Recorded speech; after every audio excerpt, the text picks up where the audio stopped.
Ejemplos. Philip es amigo íntimo de un actor famoso. Es su confidente. Escucha atentamente cuando su amigo le llama, a veces a medianoche, para hablarle durante horas acerca de sus problemas personales y profesionales. Los sentimientos de valía personal de Philip se crecen con las revelaciones íntimas que le hace este famoso hombre. Cuando está con sus otros amigos, no puede resistirse a señalar de vez en cuando lo íntima que es su relación.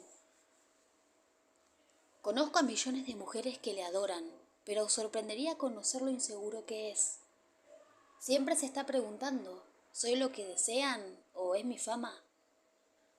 Tiene una terrible sensación de ser un impostor, ¿no es triste? Es una persona maravillosa. A veces esto es confidencial, por supuesto. Tiene problemas para mantener la erección. Phillips insiste en que quiere a su amigo y en que le es absolutamente fiel. ¿Qué se está diciendo a sí mismo?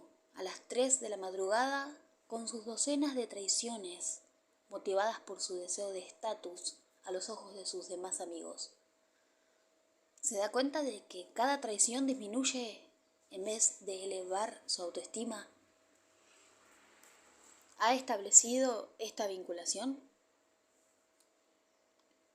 Sally es miembro de un club de libros a cuyas reuniones mensuales asiste con entusiasmo. Estas reuniones dan apoyo a su deseo de sentirse culta. La presidenta es una persona carismática y muy culta a quien todos admiran. La mayoría de las mujeres se sienten orgullosas cuando comparte sus aspiraciones literarias. Quieren estar a buenas con ella, porque eso refuerza sus sentimientos de valía personal. En cierta ocasión, la presidenta tuvo un altercado con un miembro del club, una persona que había sido buena amiga de Sally durante años. Nadie conoce el motivo de la disputa. La presidenta prefiere no hablar sobre el particular más que en términos muy generales. Pero se las arregla para que todos sepan que esta persona, que fue expulsada del club, es persona non grata. Desde entonces, si alguien habla con ella, no quiere que nadie lo sepa. Cuando esta mujer telefonea a Sally, ansiosa por hablar sobre su punto de vista en relación al conflicto, Sally encuentra una excusa para colgar. Teme que si oye la posición de su amiga y la conmueve, se ve inmersa en un conflicto imposible. No quiere perder estatus con sus demás amigos o con la presidenta. Por ello no devuelve las llamadas a su amiga. Cada vez encuentra más reproches hacia su amiga. Con frecuencia empieza a divulgar su propia relación de agravios, de los cuales nunca había hablado antes. Su recompensa es la sonrisa de aprobación en la cara de la presidenta y su posterior aumento de la intimidad. Ella conoce la recompensa, pero no es igualmente consciente de su precio. Una merma del respeto a sí misma. Hasta que su empresa de electrónica empezó a acusar la competencia extranjera, Irving fue siempre defensor del libre comercio. Se mofaba de los hombres de negocios que buscaban la ayuda estatal para conseguir privilegios, favores o diversas formas de protección especiales. Eso no es capitalismo verdadero, decía. Ahora está aterrorizado. Sabe que sus productos no son tan buenos como los de sus competidores extranjeros, que no cesan de introducir innovaciones en el mercado. Así pues, se pone en contacto con una empresa de relaciones públicas para que le ayude a escribir discursos en favor de las restricciones estatales a las importaciones que le amenazan. Contrata a una empresa de Washington para que presione en favor de medidas legislativas que le protejan. Cuando sus socios intentan señalar que las industrias protegidas tienen una historia de debilidad crónica, no tiene en cuenta sus observaciones. No desea pensar sobre el particular. Le resulta irritante pensar en ello. Esto es diferente, dice sin explicar cómo o en qué manera. Cuando le dicen que la gente debe ser libre de comprar el mejor producto existente a cambio de su dinero, responde indignado. El capitalismo debe atemperarse por el interés hacia el bien común. Cuando le retan observando que él compra mercancía extranjera cuando es superior a la nacional, responde: ¿acaso no tengo derecho a conseguir lo mejor a cambio de mi dinero? Cuando le invitaron a ofrecer la conferencia inaugural en la universidad en la que se licenció, elige como tema vivir con integridad. Un ejemplo personal.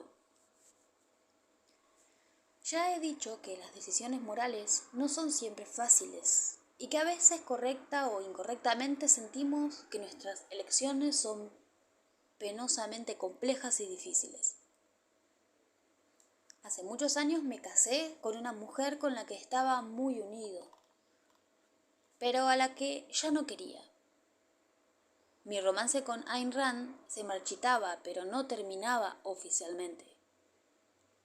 Ambas relaciones estaban dolorosamente sin resolver, cuando conocí y me enamoré apasionadamente de una tercera mujer con la que me casaría después, Patricia, que moriría con 37 años de edad. Durante mucho tiempo mi mente estuvo en un caos de lealtades en conflicto, y yo manejé las cosas muy mal. No conté la verdad a mi esposa o a Ayn tan pronto como pude haberlo hecho por razones que no vienen al caso. Las razones no modifican los hechos. Fue un largo camino, pero al final cobré dolorosamente conciencia de algo que ya sabía desde el principio, que ha de decirse la verdad y que el andar con dilaciones y retrasos no hizo más que empeorar las cosas para todos. No conseguí proteger a nadie, y menos a mí mismo. Si parte de mi motivo era proteger a personas a las que quería, les causé una herida peor de la que habrían tenido de otro modo. Si parte de mis motivos fue proteger mi autoestima, evitando un conflicto entre mis valores y lealtades, la que salió perdiendo fue mi autoestima. Las mentiras no funcionan.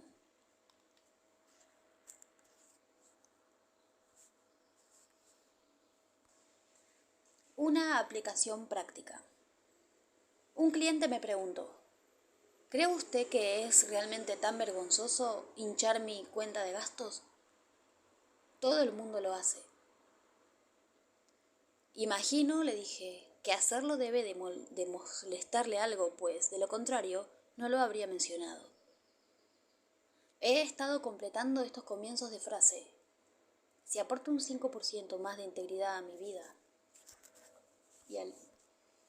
Y al otro día, cuando empecé a rellenar mi hoja de gastos con partidas ficticias, no sé, no me sentí cómodo, me sentí mal. Mentir le hizo sentirse mal, le dije. Sí, por eso la rellené correctamente, y entonces más tarde me pregunté si no era un mamón. Lo que se preguntó es: ¿por qué preocuparme de mi integridad si los demás no se preocupan de ella? No, rayos, si hubiese pensado de ese modo habría... Interrumpió la frase y se quedó mirando al vacío en actitud pensativa. ¿Qué? Lo que usted acaba de decir es realmente el fondo de la cuestión, ¿no? Y si así es, la pregunta que se impone de forma natural es: ¿acaso estoy sondeando qué es lo que considero una conducta aceptable? Pero yo creo que mentir acerca de mis gastos es incorrecto, dijo con actitud perpleja. Entonces, ¿cuál es el problema? Cuando hago algo que me considero malo, me deja un mal sabor en la boca, ya sabe. Me gustaría saber qué criterio va a seguir en el futuro. Cuando soy honrado, me siento limpio. Lo que quiere usted decir es que desde la perspectiva de la autoestima, ¿la honradez es la mejor política? Eso parece. Creo que esa es una observación muy importante. Mantener la integridad en un mundo corrupto.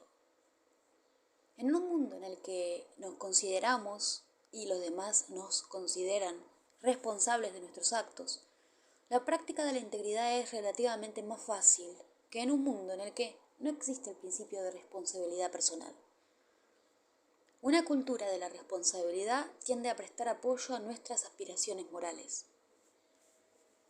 El desafío a que se enfrenta la gente en la actualidad, un reto nada fácil, consiste en mantener altas normas personales aún sintiendo que se vive en un estado estercolero moral. Si viviésemos en una sociedad en la que los socios, los directivos de empresa, las figuras políticas, los líderes religiosos y otros personajes públicos se atuviesen a altas normas morales, a una persona normal le resultaría relativamente más fácil comportarse de manera íntegra que en una sociedad en la que prevalece la corrupción, el cinismo y la amoralidad. En una sociedad así, lo más probable es que las personas piensen que la búsqueda de la integridad personal es un empeño fútil e irreal, a menos que sean individuos extraordinariamente independientes y autónomos. El desafío a que se enfrenta la gente en la actualidad, un reto nada fácil, consiste en mantener altas normas personales aún sintiendo que se vive en un estercolero moral. Este sentimiento se explica por la forma de comportarse de las figuras públicas, por el horror que suscitan los acontecimientos del mundo y por muchas de nuestras actividades llamadas artísticas y entretenimiento, una gran parte de las cuales exaltan la depravación, la crueldad y la violencia gratuita. Todo ello concurre para que la práctica de la integridad personal sea un empeño solitario y heroico. Si la integridad es una fuente de la autoestima, también lo es, y hoy más que nunca, una expresión de la autoestima. El principio de causalidad recíproca.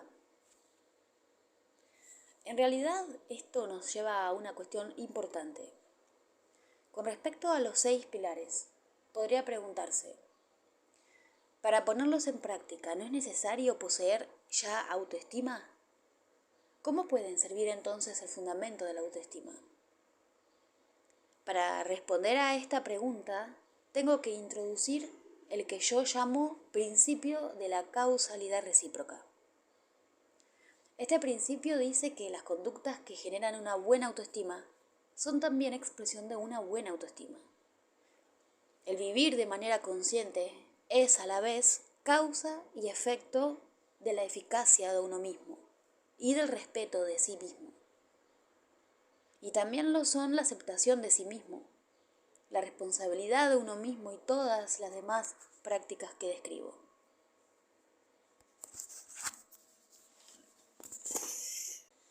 Cuanto más vivo de manera consciente, más confío en mi mente y respeto mi valía. Y si confío en mi mente y respeto mi valía, resulta natural vivir de manera consciente. Cuanto más vivo con integridad, más gozo una buena autoestima. Y si gozo de una buena autoestima, resulta natural vivir con integridad.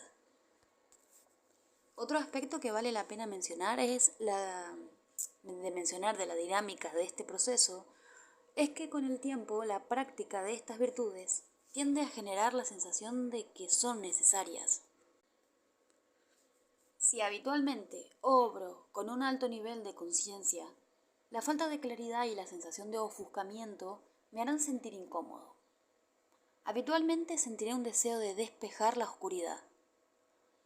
Si he dejado pasar a un segundo plano la responsabilidad de mí misma, me resultarán onerosas la pasividad y la dependencia. Sentiré entonces una presión interior para reafirmar el control de mi vida, algo solo posible con la autonomía. Si he mantenido una congruencia en mi integridad, sentiré que la falta de honestidad por mi parte me resulta molesta y sentiré la necesidad de eliminar la disonancia y recuperar una sensación interior de limpieza moral. Tan pronto comprendemos las prácticas que he descrito, tendremos la potestad, al menos en cierta medida, de elegirlas. La potestad de elegirlas es la potestad de elevar el nivel de nuestra autoestima, sea cual sea nuestro nivel de partida, y por muy difícil que pueda ser el proyecto en las primeras etapas. Puede ser de utilidad una analogía con el ejercicio físico. Si estamos en baja forma física, el ejercicio nos suele resultar muy difícil. A medida que mejora nuestra forma, el ejercicio se vuelve más fácil y agradable. Empezamos donde estemos. Empezamos donde estamos y a partir de ahí acumulamos nuestra fuerza. El elevar la autoestima sigue el mismo principio. Estas prácticas son ideales pensados para servirnos de orientación. Ello quiere decir, y esto es algo que no sabríamos recalcar en exceso, que no tienen que cumplirse perfectamente en todo momento para que se ejerza una influencia beneficiosa sobre nuestra vida. Los pequeños progresos son importantes. Cuando reflexione sobre esta lista de prácticas de la autoestima, el lector puede sentirse sorprendido al constatar que se parecen mucho a un código moral o a una parte de un código. Esto es verdad. Las virtudes que nos exige la autoestima son también las que nos pide la vida. La práctica de la integridad personal es el sexto pilar de la autoestima.